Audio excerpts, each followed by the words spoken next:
Hello students, मैं हूं शिवम और आप देख रहे हैं स्काई ज्ञानदीप। हम लोग क्लास 10 केमिस्ट्री में दूसरा चैप्टर स्टार्ट कर रहे थे, अम्ल, क्षारक एवं लवण। उसी के आगे के टॉपिक आज हम लोग डिस्कस करेंगे। सांद्र अम्ल व तनु अम्ल क्या होते हैं, प्रबल अम्ल, दुर्बल अम्ल क्या होते हैं, इसी प्रकार प्रबल क्षारक और दुर्बल क्षारक क्या होते हैं। तो सबसे पहले हम डिस्कस करते हैं सांद्र अम्ल व तनु अम्ल क्या होते हैं।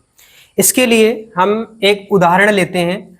मान लो आपके पास दो बीकर रखे हुए हैं, ठीक है। इन दोनों बीकर में कुछ केमिकल रखा हुआ है।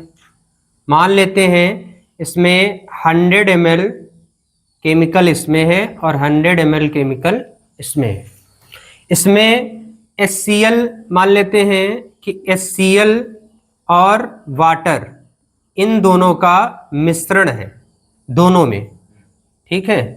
अब हम ये मान लेते हैं कि जैसे कि इसमें HCl की मात्रा 50% है ना, 50 ml HCl है और इसमें से 50 ml वाटर है, 50% वाटर बराबर है दोनों। और इसमें हम चेंज कर लेते हैं, मान लो इसमें 60 ml HCl है और 40 ml वाटर है। एक और उदाहरण ले लेते हैं हम, है ना। इसमें भी 100 ml केमिकल रखा हुआ है। इसमें अंतर यह है, HCl है 40 ml और H2O यानी वाटर है 60 ml। अब तीनों उदाहरणों को ध्यान से समझना। इसमें सेम कंसंट्रेशन है HCl का और वाटर का। इसमें HCl का कंसंट्रेशन ज्यादा है, वाटर का कंसंट्रेशन कम है।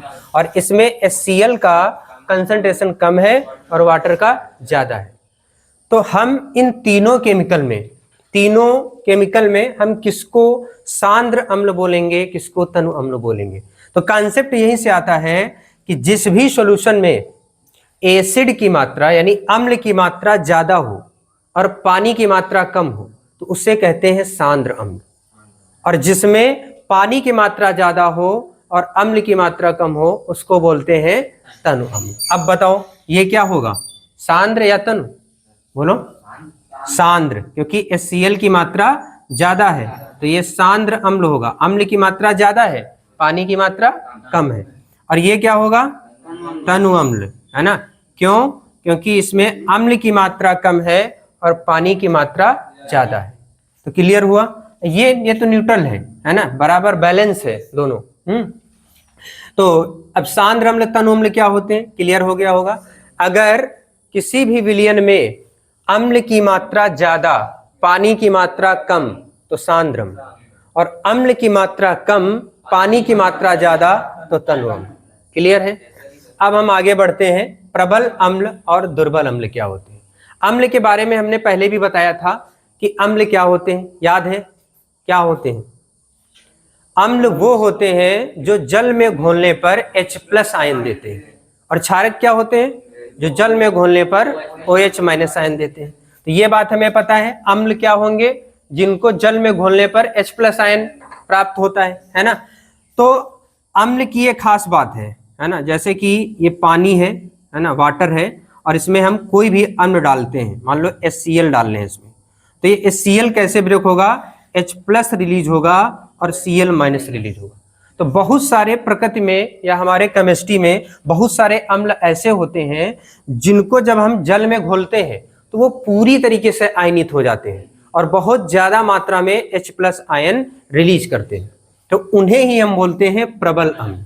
और बहुत सारे ऐसे अम्ल होते हैं जिनको जब हम जल में घोलते हैं तो वो पूर्णतः आयनित नहीं होते हैं, आंशिक रूप से ही आयनित होते हैं और बहुत कम मात्रा में H+ आयन प्रोड्यूस करते हैं, तो उनको हम दुर्बल अम्ल बोलते हैं। तो क्लियर हुआ ना। प्रबल अम्ल कौन होते हैं?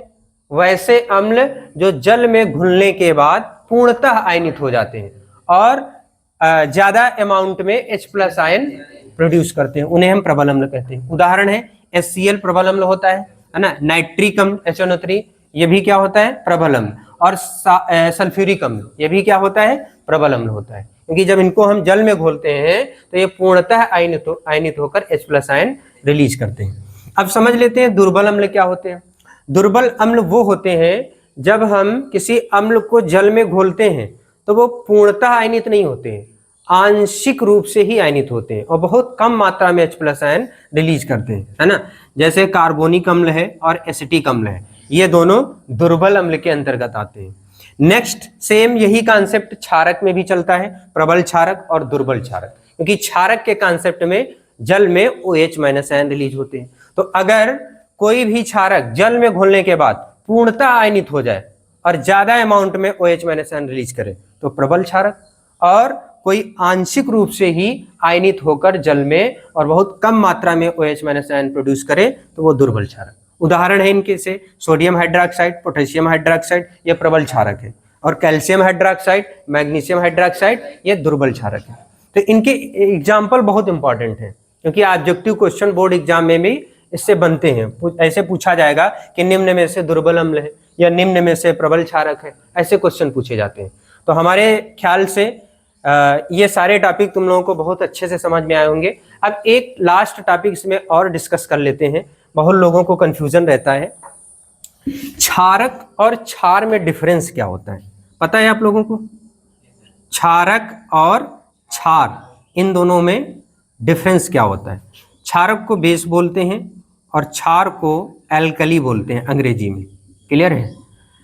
अब देखो, वैसे तो ये क्षार जो है ये क्षारक का ही एक टाइप्स होता है, ध्यान से समझना, बहुत छोटा अंतर होता है। सभी क्षारक जल में नहीं घुलते, पहली बात तो ये है। जितने भी क्षारक होते हैं OH- रिलीज करते हैं, वो जल में नहीं घुलते। और जो क्षारक पूर्णतः जल में घुल जाता है, या ये कह सकते हैं कि जो जल में घुलनशील क्षारक होता है, उसे ही हम क्षार कहते हैं ना। तो यहाँ लिख सकते हैं कि जल में घुलनशील क्षारक को क्या बोलते हैं? क्षार बोलते हैं।